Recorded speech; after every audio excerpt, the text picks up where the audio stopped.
இருக்கீங்க. இன்றைக்கி உங்களை நான் வீடியோ எடுக்க வரும்போது ஒரு குழந்தை ரொம்ப அழுதுகிட்டே இருந்தது வாசலில். அவங்க பேரண்ட்ஸ் ரொம்ப தவிச்சிட்டு இருந்தாங்க. எதுக்காக அந்த குழந்தைய அடிச்சுட்டு வந்திருக்காங்கன்றது எனக்கு தெரியல.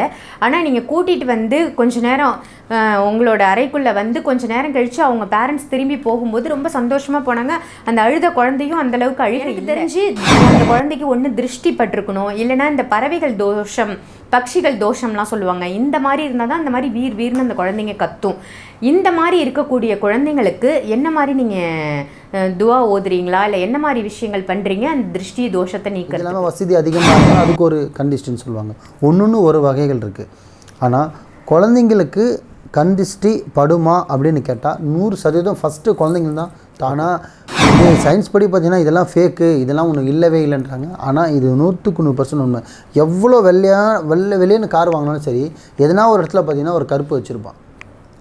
இது நிறைய பேர் வாட்ச் பண்ணியிருக்காங்களா இல்லைன்னு. என் கார்லேயே பார்த்தீங்கன்னா ஃபுல்லாக ஒயிட் இருக்கும், ஆனால் ஒரு இடத்துல பார்த்தீங்கன்னா ஃபுல் பிளாக் இருக்கும். ஆனால் பிளாக் இல்லாத ஒயிட்டே கிடையாது. சரி, இந்த கெட்ட விஷயத்துலையும் சரி, இந்த ஆத்மா விஷயத்துலையும் சரி, நானே நிறைய பேருக்கு பொருள் கொடுப்பேன். இதை சுற்றிட்டு என்ன பண்ணுவோம், முக்கில் ஒரு ஓரமாக போடுங்கன்னு.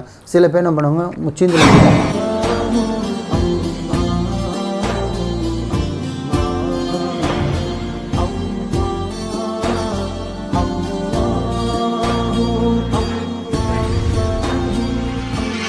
மறுஜென்ம நேயர்கள் அனைவருக்கும் அன்பான வணக்கங்கள். இன்றைக்கி நம்ம காவாங்கரையில் இருக்கக்கூடிய மாலிக் பாயை தான் சந்திக்க வந்திருக்கோம். வணக்கம் பாய். வணக்கம்மா.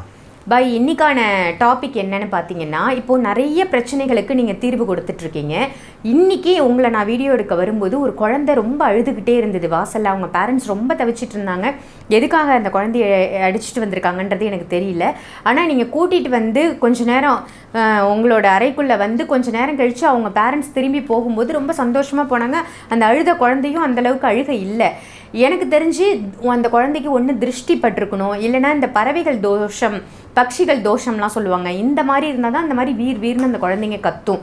இந்த மாதிரி இருக்கக்கூடிய குழந்தைங்களுக்கு என்ன மாதிரி நீங்கள் துவா ஓதுறீங்களா, இல்லை என்ன மாதிரி விஷயங்கள் பண்ணுறீங்க அந்த திருஷ்டி தோஷத்தை நீக்கிறதுக்கு? சொல்லி பார்த்திங்கன்னாம்மா, பொதுவாக கண் திருஷ்டின்றது பார்த்திங்கன்னா பெரியவங்களுக்கு அதிகமாக கண் திருஷ்டி படும்.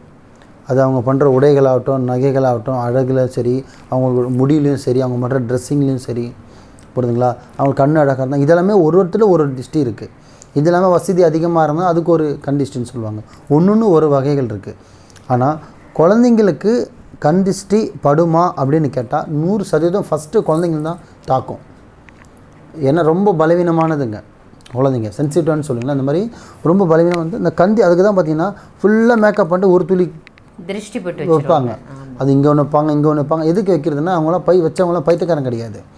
ஏன் விற்கிறதுனா அந்த எவ்வளோ அழகாக இருந்தாலுமே அது அழகாக இருக்குன்னு கொஞ்சம் போதே கண்ணடி படும். அப்படி படக்கூடாதுன்னா அந்த கருப்பு போட்டு வைக்கிறது. இதுதான் லாஜிக்கு. ஆனால் இது சயின்ஸ் படி பார்த்திங்கன்னா இதெல்லாம் ஃபேக்கு, இதெல்லாம் ஒன்று இல்லவே இல்லைன்றாங்க. ஆனால் இது 100% உண்மை. எவ்வளோ வெளியேன்னு கார் வாங்கினாலும் சரி, எதனா ஒரு இடத்துல பார்த்திங்கன்னா ஒரு கருப்பு வச்சுருப்பான். இது நிறைய பேர் வாட்ச் பண்ணியிருக்காங்களா இல்லைன்னு. என் கார்லேயே பார்த்தீங்கன்னா ஃபுல்லாக ஒயிட் இருக்கும், ஆனால் ஒரு இடத்துல பார்த்தீங்கன்னா ஃபுல் பிளாக் இருக்கும். ஆனால் பிளாக் இல்லாத ஒயிட்டே கிடையாது. இதான் உண்மை. அந்த மாதிரி ஒரு துள்ளி வைக்கணும். இப்போ நீங்கள் சொன்ன குழந்தை இப்போ ப்ரெசென்ட்டாக பார்த்தீங்கன்னா அந்த குழந்தை பார்த்திங்கன்னா நைட்டு 11 மணிக்கு மேலே பார்த்திங்கன்னா அவங்க ஒரு ஃபங்க்ஷன் போயிட்டு வந்திருக்காங்க. எப்போ போன சண்டே ஃபங்க்ஷன் போயிட்டு மிட் நைட் வந்திருக்காங்க. எத்தனை மணிக்கு வந்தாங்க? நைட்டு 12-1 மணிக்கு வந்திருக்காங்க. 12லேருந்து 1 மணிக்குள்ளே வந்திருக்காங்க. குழந்தை இருக்குதுன்னு தெரியும், பால் குடிக்கிற குழந்தை அளவுக்கு இருக்குதுன்னு தெரியும். அப்போ நம்ம என்ன பண்ணணும்? ஒன்று அப்படி லேட்டாக வர அந்த இடத்துக்கு போகவே கூடாது. நம்ம லைஃபும் நம்ம குழந்தை தான் முக்கியம். அப்படி இல்லை இம்பார்ட்டண்டான இடம் போய் தான் ஆகணும் அப்படின்னா பிஃபோராகவே நீங்கள் வந்துடணும். நம்ம காரில் தானே போகிறோம், நம்ம பைக்கில் தானே போகிறோம், சைத்தானுன்றது கிடையாது அப்படின்லாம் சொல்லவே முடியாது. ஏன்னா எல்லா நேரமும் நம்ம நேரம்னு இருக்காது, சில கெட்ட நேரமும் இருக்குது. அப்படி இருக்கும்போது அதில் பாதிச்சுட்டு தான் அந்த குழந்தை. அது பாவந்தூள்னு சொல்லுவாங்க. பாவந்தூள்னால் அவங்க நான்வெஜ் சாப்பிட்டு வந்திருக்காங்க, அது அவங்கள பின்தொடங்கினே வந்திருக்கு. அந்த குழந்தை பால் குடிக்கிற குழந்தை அந்த நீச்சத்தன்மைக்கு அதை பார்த்து அதை பயந்துலேருந்து 3 நாளாக வீச்சு இப்போ நீங்களே பார்த்தீங்களா ஆஃபீஸ்லலாம் கத்திட்டு இருந்தது. 3 நாளாக அழுதுட்டு இருக்கா. 3 நாளாக ஒரு குழந்தை விடாமல் அழுதா. அந்த கண்லேயும் ஒன்றும் இல்லையே, அங்கே தொண்டையே கட்டிக்கிச்சு அந்த குழந்தைக்கு. ஸோ அந்தளவுக்கு பாதிச்சிருக்கு. ஸோ அதுதான் இப்போ ஓதி விட்டுருந்தேன். அது ஓதுறதுல பார்த்திங்கன்னா நிறைய ஓத வேண்டியது இருக்குது. அது உங்களுக்கு சொன்னால் புரியாது. பட்டு இந்த மாதிரி சொல்ல வர கருத்து என்னென்னா, குறிப்பிட்ட டைமில் போய் குறிப்பிட்ட டைமில் வந்துட்டாங்கன்னா குழந்தைய வச்சுருக்கிறவங்க இந்த கண்டிஷன்லையும் சரி, இந்த கெட்ட விஷயத்துலையும் சரி, இந்த ஆத்மா விஷயத்துலையும் சரி, நானே நிறைய பேருக்கு பொருள் கொடுப்பேன். இதை சுற்றிட்டு என்ன பண்ணுவோம், முக்கில் ஒரு ஓரமாக போடுங்கன்னு. சில பேர் என்ன பண்ணுவாங்க, முச்சீந்தியில் போட்டுருவாங்க. அதை அவங்க வரும்போது நான் காரில் தான் வந்தேன்லாம் கிடையாது. காரில் வந்தாலும் சரி, பைக்கில் வந்தாலும் சரி, உனக்கு விபத்துன்னு நடந்தே தீரும். நீ எதில் போனாலுமே சரி, புரியுதுங்களா? அந்த கெட்டது அண்டக்கூடாதுன்னு தான் குறிப்பிட்ட டைம் வரணும், குறிப்பிட்ட டைம் வரணும்னு சொல்கிறது. குழந்தைங்களுக்கு கண் திஷ்டி தாக்குமான்னு கேட்டால் முதல்ல தாக்கும். அதுலேயும் குழந்தை அழுவோம். ரொம்ப தூரம் போயிட்டு மிட் நைட்டில் வந்தால் அதுவும் பயந்துருச்சுன்னா குழந்தை அழுவோம். நீங்கள் சொன்ன பறவை தோசையும் பார்த்திங்கன்னா, அந்த பறவைகள் தோசைன்றது 100% உண்மை. அதுதான் இருக்கிறதுலே குழந்தை மோஷன் கூட பச்சையாக போக வைக்கும். கேள்விப்பட்டிருக்கீங்களா? மஞ்சளாக போகிற மோஷனே குழந்தைங்க பச்சையாக போகும். அந்தளவுக்கு தோஷம்லாம் இருக்குது. ஸோ இதெல்லாம் குழந்தைங்கள நம்ம சேஃப்டியாக பார்த்துக்கணும். அப்படின்னா நம்ம அதுக்கு தகுந்த மாதிரி டைம் கொஞ்சம் ஸ்பெண்ட் பண்ணி நம்ம போயிட்டு வந்துருந்தோம்னா, அதே மாதிரி குழந்தைய தான் வெளியில் கூப்பிட்டு போன அவசியம் கிடையாது. நம்மளுமே வேலையை முடிச்சுட்டு குறிப்பிட்ட டைமுக்குள்ளே வீட்டுக்குள்ளே போயிடணும், குழந்தை இருக்கிற வீட்டில்.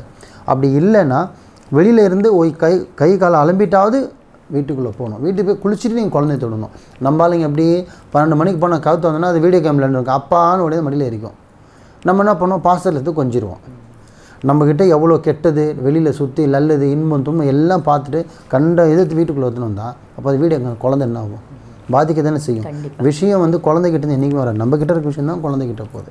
முடிஞ்ச அளவுக்கு எல்லாமே ஒரு டைமிங் எடுத்து ஒரு சேஃபாக போயிட்டு சேஃபாக பண்ணாங்கன்னா இந்த மாதிரி நிற்கணுன்ற அவசியம் இல்லை. கண்டிப்பாக ரொம்ப ஒரு அழகான தெளிவான விளக்கம் கொடுத்தீங்க. நிச்சயமாக குழந்தை வச்சிருக்கிறவங்களுக்கு இது முக்கியமான தகவல். நல்ல ஒரு அற்புதமான விஷயம் பாய். நன்றி. நன்றிம்மா.